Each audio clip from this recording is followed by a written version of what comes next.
पढ़ना स्टार्ट किया था लास्ट लेक्चर में, उसमें मैंने कुछ बेसिक कॉन्सेप्ट के बारे में एक्सप्लेन किया था, उसी को आज कंटिन्यू करेंगे हम लोग। तो हमने जो कवर किया था टॉपिक फ्रिक्शन में, वो फ्रिक्शन क्या होता है और लिमिटिंग फ्रिक्शन तक ही हम समझ पाए थे लास्ट लेक्चर तक। आज हम जो उसकी कंटिन्यू करेंगे तो हम बात करेंगे टाइप ऑफ फ्रिक्शन की। तो टाइप ऑफ फ्रिक्शन मोस्टली दो तरह के होते हैं, एक तो स्टैटिक फ्रिक्शन होगा या फिर डायनेमिक फ्रिक्शन होगा।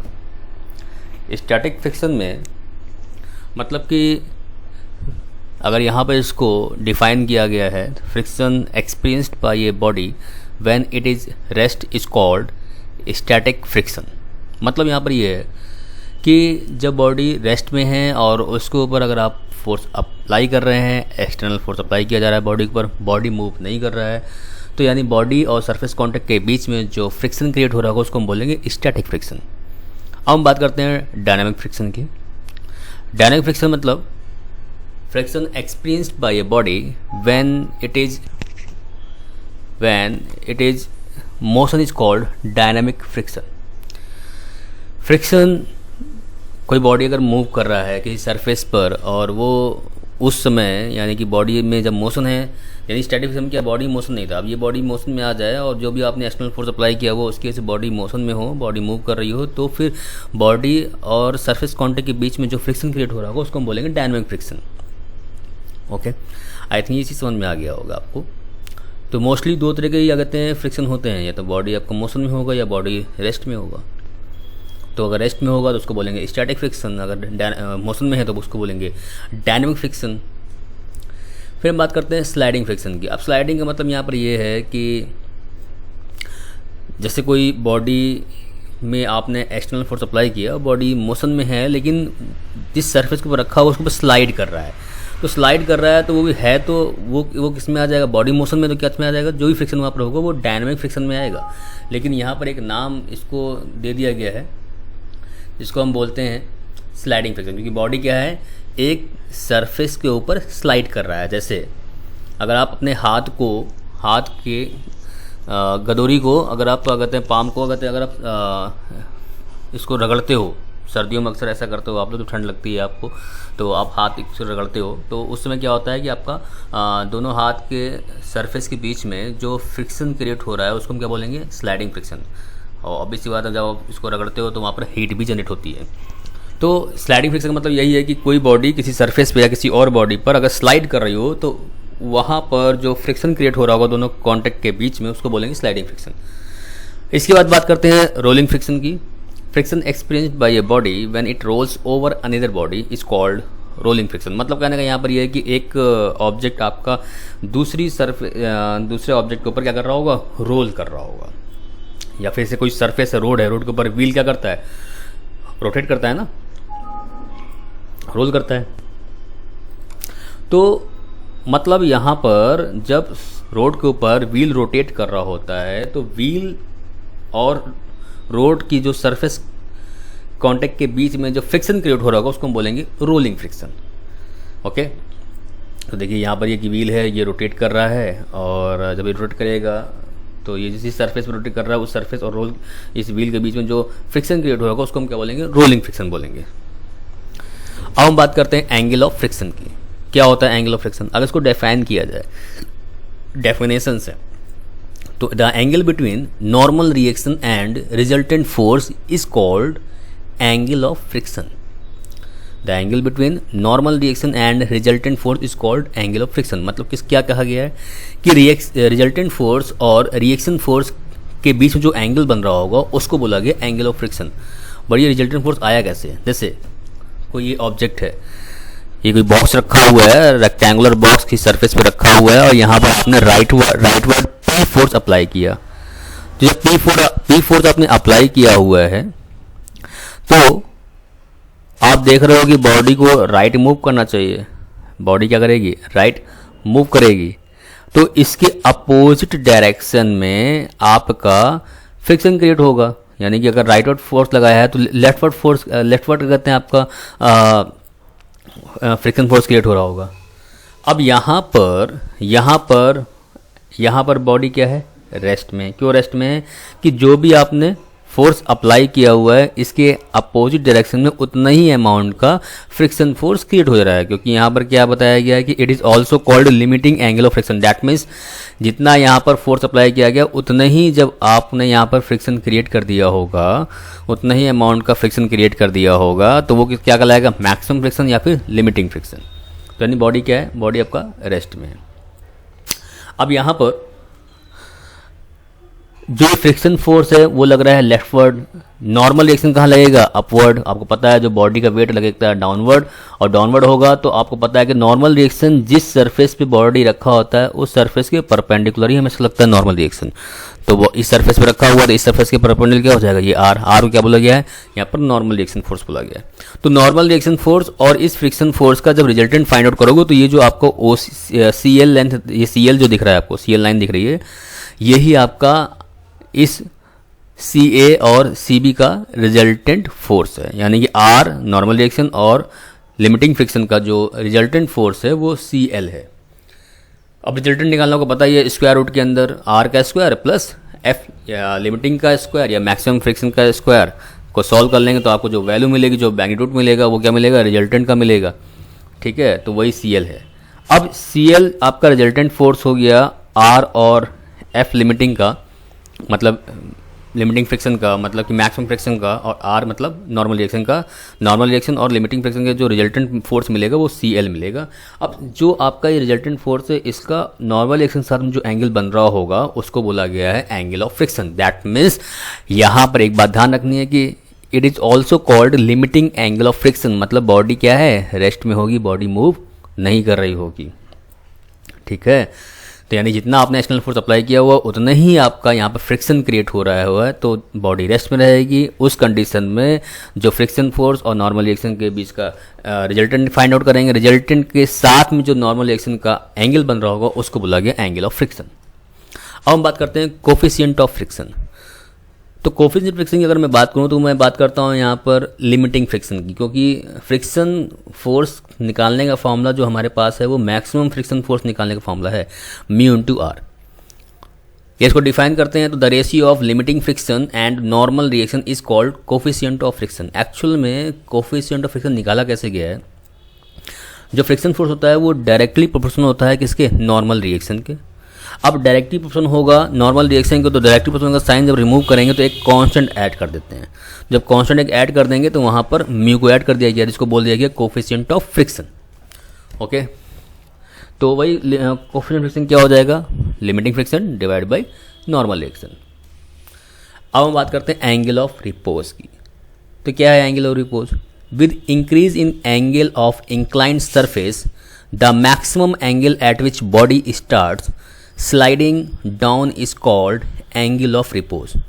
क्या है इसका मतलब ये है कि ये जो आपको इंक्लाइंड सरफेस दिख रहा है, ये जो इंक्लाइंड सरफेस ओ बी दिख रहा है, ओ बी जो आपका इंक्लाइंड सरफेस दिख रहा है, अगर मैं इसको हॉरिजेंटल कर दूं, यानी ओ ए जैसे हॉरिजेंटल है अगर वैसे ही मैं कर दूं तो फाई कितना हो जाएगा, 0 डिग्री हो जाएगा। ठीक है, फाई कितना हो जाएगा, 0 हो जाएगा। यानी कि ये जो आपका ओ बी है, ये जो आपका ओ बी है, इसी को मैं हॉरिजेंटल कर दूं तो क्या हो जाएगा, ये 0 डिग्री हो जाएगा। अब हम क्या करें, फाई को बढ़ाना शुरू करते हैं, यानी कि ओ बी को धीरे धीरे उठाना शुरू करेंगे। जब आप बी वाला पॉइंट को धीरे धीरे उठाएंगे तो ओ तो पॉइंट आपका यहाँ पर हिंज हो गया, तो जैसे जैसे इसको उठाएंगे तो क्या होगा, फाई की वैल्यू बढ़ती जाएगी।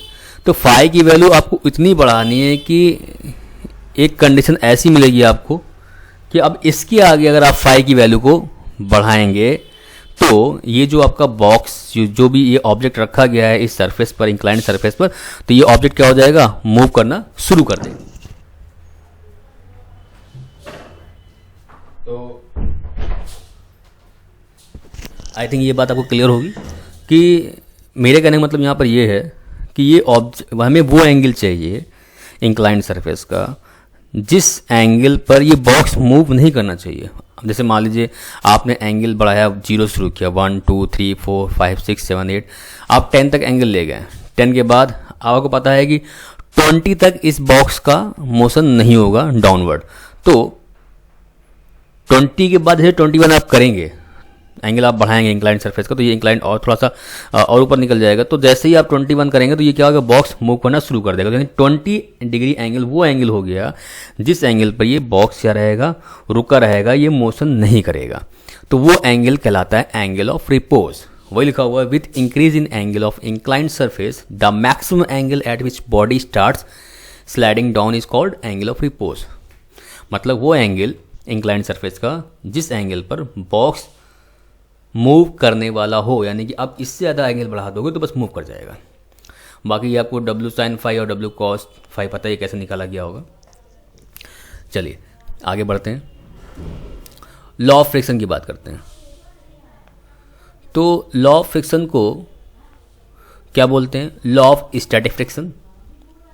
ठीक है, इसको डिफाइन किया गया था, friction force always act in a direction opposite to that in which the body tends to move.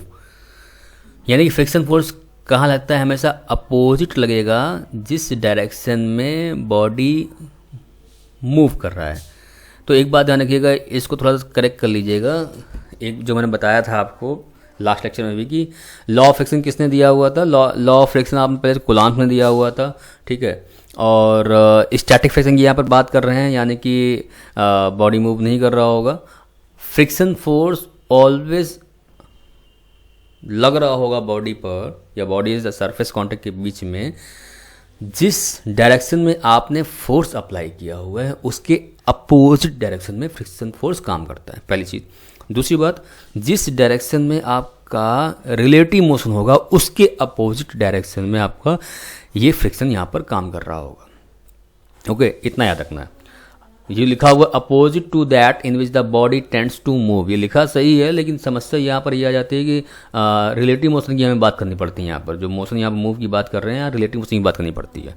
लिखा ये भी सही है, गलत नहीं लिखा हुआ है। तो इसको क्या बोलेंगे, static friction, law of static friction.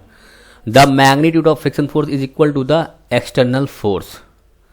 The magnitude of friction force is equal to the external force. वही बात है कि जब तक बॉडी मूव नहीं कर रहा है, स्टैटिक फ्रिक्शन है, जब तक बॉडी मूव नहीं कर रहा है तो ऑब्वियस सी बात है जितना फोर्स अप्लाई करो उतना ही फ्रिक्शन क्रिएट हो रहा होगा।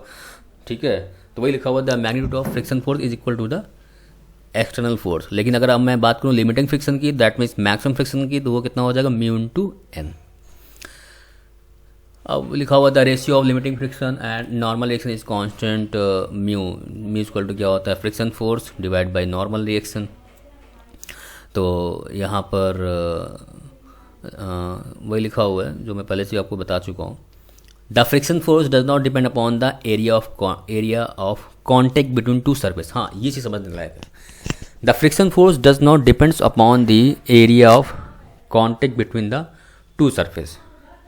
यहाँ पर ये बताया गया है कि फ्रिक्शन फोर्स आपका डिपेंड नहीं करता है कॉन्टेक्ट एरिया पर in theoretical, but practically area of contact पे डिपेंड करता है। जो कूलॉम्ब ने ला दिया हुआ था, उसने जो समझाई थी बातें, उसमें यही बताया गया था कि क्या कहते हैं, आपका फ्रिक्शन फोर्स नॉर्मल रिएक्शन पर डिपेंड करता है, लेकिन कॉन्टेक्ट सरफेस जो जिस कॉन्टेक्ट सरफेस पे बॉडी रखा हुआ है उसके एरिया पे डिपेंड नहीं करेगा। तो किस पे डिपेंड करेगा, ठीक है, तो डिपेंड करता है ये रफनेस ऑफ द सरफेस पर। जो म्यू आपका निकलता है ना, जिसको बोलते हैं कोफिशिएंट ऑफ फ्रिक्शन, जितना बॉडी के सरफेस में रफनेस होगी उतना ही ज़्यादा फ्रिक्शन फोर्स की वैल्यू बढ़ जाएगी। रफनेस का मतलब क्या होता है, कोई बॉडी देखो सुपर फिनिश नहीं होती है। कई बार क्या होता है कि फ्रिक्शन फोर्स हमें बनाना होता है, मतलब कि चाहिए होता है, मतलब कि उसका एडवांटेज यूज़ करते हैं हम लोग। जैसे बाइक में क्या करते हो, आपने देखा होगा बाइक की जो व्हील होता है उसकी सरफेस में क्या करते हैं, एक रफनेस डालते हैं, यानी कुछ क्या कहते हैं दाग वहाँ पर छोटे क्या कहते हैं जो डेप्थ के कटिंग की जाती है, ताकि वो रोड पर फ्रिक्शन बना सके और क्रिएट कर सके, ताकि व्हीकल आपके आराम से पहिया वहाँ पर रोटेट कर पाए रोड के ऊपर। कभी कभी फ्रिक्शन हमारे लॉस करता है, जैसे शाफ्ट के ऊपर, जो शाफ्ट रोटेट करता है बेयरिंग के ऊपर, तो बेयरिंग और शाफ्ट के बीच में कुछ ना कुछ लॉसेस होता है, जिसको बोलते हैं मैकेनिकल लॉस। यानी कि अगर वो लॉस ना होता तो शायद हमारी शाफ्ट और भी स्मूथली रोटेट कर पा रही होती, ठीक है। अब यहाँ पर ये बात ध्यान रखिएगा कि फ्रिक्शन फोर्स डिपेंड नहीं करता है कॉन्टैक्ट एरिया पर, लेकिन प्रैक्टिकली डिपेंड करता है। सिर्फ थ्योरेटिकली मानते हैं कि फ्रिक्शन फोर्स डिपेंड नहीं करता एरिया ऑफ कॉन्टैक्ट पर। चलिए अब हम बात करते हैं लॉ ऑफ डायनामिक फ्रिक्शन की।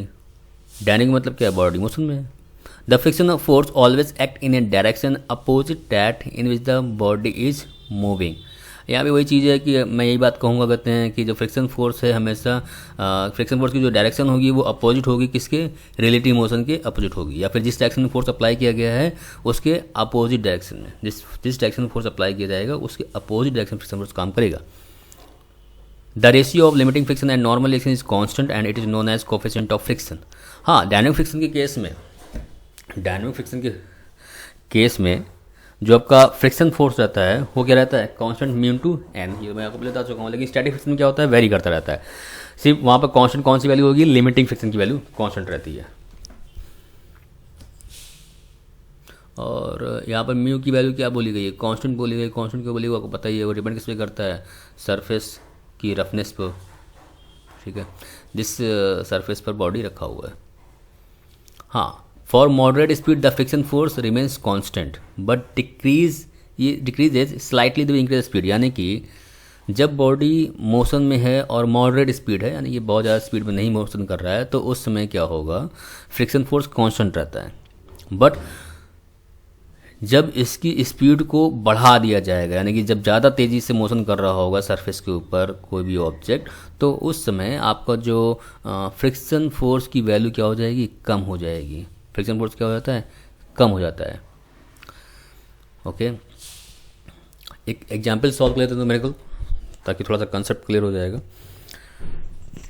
ए pull of 50 newton inclined at an angle 30 degree to the horizontal is necessary to move a wooden block on horizontal table. If coefficient of friction is 0.2, find the weight of the wooden block. हमको क्या करना है कि यहाँ पर ये बताया गया है कि यहाँ पर एक डायग्राम दिया हो गया और बॉडी का जो वेट है, बॉडी का वेट हमको फाइंड आउट करना है। ये लकड़ी का टुकड़ा है, लकड़ी का बॉक्स है, जिस पे जो फोर्स अप्लाई किया गया वो इंक्लाइन किया गया हॉरिजॉन्टल एक्सिस से, हॉरिजॉन्टल से 30 डिग्री एंगल पर एक फोर्स पी अप्लाई किया गया, जिसकी वैल्यू दे रखी है 50 न्यूटन। बॉडी का वेट हमको फाइंड आउट करना है। नॉर्मल रिएक्शन को पता है कि अपवर्ड डायरेक्शन में लग रहा होगा। फ्रिक्शन फोर्स जिस डायरेक्शन में आपने फोर्स अप्लाई किया हुआ है, अब इसी देखिए यहाँ पर फ्रिक्शन फोर्स मैं बता चुका हूँ पहले भी, जिस डायरेक्शन में फोर्स अप्लाई किया गया है उसके अपोजिट डायरेक्शन लगेगा। लेकिन ध्यान रखिएगा कैसे लगता है? टेंजेंशियल लगता है फ्रिक्शन फोर्स। इसीलिए ये फ्रिक्शन फोर्स इस वुडन जो ये लकड़ी का टुकड़ा है और जिस सरफेस कॉन्टेक्ट इसके बीच में लगेगा टेंजेंशियली। इसकी डायरेक्शन किधर को होगी? लेफ्ट पर होगी। फोर्स भले ही ये इंक्लाइन लग रहा हो, लेकिन इसका जो कंपोनेंट करेंगे हम लोग दो तरह से करेंगे, एक एक्स एक्सिस पर और एक वाई एक्सिस पर। तो मैं आपको बता चुका हूँ किसी भी फोर्स का अगर कंपोनेंट करना होता है हॉरिजॉन्टल और वर्टिकल, एक्स एक्सिस पर और वाई एक्सिस पर, जिसके साथ एंगल दिया होता है वो कॉस, जिसके साथ एंगल नहीं दिया होता वो साइन। तो यानी कि ये पी का जो आपका इसका कंपोनेंट फाइंड आउट करोगे तो एक्स एक्सिस पे आएगा 50 कॉस 30, वाई एक्सिस पे आएगा 50 साइन 30। तो वो मैंने यहाँ पर लिखा दिया। अब एक काम कर लेते हैं हम लोग। अब बॉडी क्या है? बॉडी मूव तो नहीं कर रहा है बॉडी मूव नहीं कर रहा है, रेस्ट में है। तो अगर दिया होता, अगर बॉडी मूव कर रहा होता है, बोला होता तो बोला नहीं चलना बॉडी मूव नहीं कर रहा है, बॉडी मूव नहीं कर रहा है, इसका इक्विलिब्रियम में है, बॉडी इक्विलिब्रियम में। तो इसका हम एफबीडी डायग्राम में कर लेते हैं। तो एफबीडी डायग्राम यहाँ पर बनाएंगे तो एक्स एक्सिस दिखा लीजिएगा, वाई एक्सिस दिखा लीजिएगा। लेफ्ट में फ्रिक्शन फोर्स हो गया जो एफ यहाँ पर डिनोट किया गया है। राइट में क्या हो जाएगा 50 कॉस 30 और वाई एक्सिस में अपवर्ड डायरेक्शन में एन और साथ में क्या लगेगा 50 साइन 30 और डाउनवर्ड क्या हो जाएगा डब्लू। अब इसी के हम क्या कहते हैं इक्विलिब्रियम कंडीशन का यूज़ करेंगे। तो वही मैंने यूज़ किया, वो रिजॉल्व किया है, ठीक है, रिजॉल्व टू द प्लेन। अब देखिए ये जो आपका फ्रिक्शन फोर्स है किसके बराबर होगा? 50 कॉस 30 के, वही यहाँ पर लिखा गया है। जो फ्रिक्शन फोर्स है किसका होगा? 50 कॉस 30 के। फॉर्मूला क्या होता है फ्रिक्शन फोर्स का? F equal to mu N होता है। म्यू हमको पता है, म्यू पता है ना, 0.2 दिया हुआ था, ठीक है। या mu equal to F upon N, यानी कि जो एफ अपॉन आर में बोल रहा था नॉर्मल रिएक्शन फोर्स, आर को वहाँ पर नोट किया था मैंने, इससे लास्ट यूज़ किया था मैंने, तो वहाँ क्या यहाँ पर आर हो जाएगा। तो हम यहाँ पर फ्रिक्शन फोर्स की वैल्यू यहाँ से निकाल लेंगे 43.30 न्यूटन, वो यहाँ पुट कर देंगे और म्यू की वैल्यू पता है, तो यहाँ से हमें नॉर्मल रिएक्शन की वैल्यू n मालूम चल जाएगा। नॉर्मल रिएक्शन कितना मिल जाएगा हमको 216.5 न्यूटन, क्योंकि 0.20 43.30 डिवाइड बाई n, तो n जब उधर जाएगा क्रॉस मल्टीप्लाई करो 0.2 से, यहाँ पर इसको डिवाइड करना पड़ेगा 43.30 को, तो आपको मिल जाएगा n का वैल्यू या नॉर्मल रिएक्शन वैल्यू 216.5। अब आपको पता है कि नॉर्मल रिएक्शन लग रहा है अपवर्ड डायरेक्शन में और वेट लग रहा है डाउनवर्ड डायरेक्शन में, लेकिन साथ में जो 50 sin 30 ये भी लग रहा है ना अपवर्ड डायरेक्शन में। तो इसका जब सॉल्व करोगे, इसके जब क्या कहते हैं परपेंडिकुलर प्लेन में, या फिर ये कह सकते हैं रिजॉल्व करोगे, तो वर्टिकल है वाई एक्सिस पे जो भी फोर्सेज रिजॉल्व करोगे तो क्या होता है sigma F X equal to 0, वो आप यूज़ कर चुके हो। जब sigma F Y equal to 0 करोगे तो देखो n प्लस 50 sin 30 इक्वल क्या हो जाएगा डब्लू के, तो वही लिखा गया है n plus 50 sin 30 equal to W के। हमें w तो चाहिए था, n हमको पता है, 50 sin 30 सॉल्व कर लेंगे, w 241.5 न्यूटन। इस तरह से न्यूमेरिकल सॉल्व करेंगे। ये एक बेसिक न्यूमेरिकल था, और भी हम लोग फ्रिक्शन का न्यूमेरिकल सॉल्व करेंगे इस टॉपिक पर। और इस वीडियो को देखते रहिए बार बार, कहीं कुछ प्रॉब्लम अगर आती है तो इसको एक दो बार वीडियो और देख लीजिएगा, समझने की कोशिश करिएगा। अगर फिर भी समझ में नहीं आता है तो आप मुझे कमेंट बॉक्स में लिख सकते हैं, तो मैं उसको ज़रूर आप तक वो चीज़ें इंप्रूव करके पहुंचा दूंगा। तो आज का वीडियो देखने के लिए बहुत बहुत धन्यवाद। Okay, thank you.